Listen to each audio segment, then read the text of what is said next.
ولقد كرمنا بني آدم وحملناهم في البر والبحر ورزقناهم من الطيبات وفضلناهم على كثير ممن خلقنا تفضيلا يوم ندعو كل أناس بإمامهم فمن أوتي كتابه بيمينه فأولئك يقرؤون كتابهم ولا يظلمون فتيلا ومن كان في هذه أعمى فهو في الآخرة أعمى وأضل سبيلا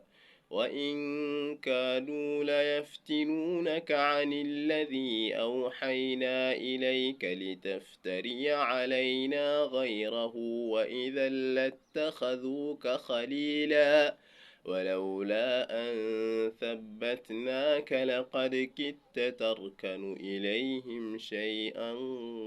قليلا إذا لأذقناك ضعف الحياة وضعف الممات ثم لا تجد لك علينا نصيرا وإن كادوا ليستفزونك من الأرض ليخرجوك منها وإذا لا يلبثون خلافك إلا قليلا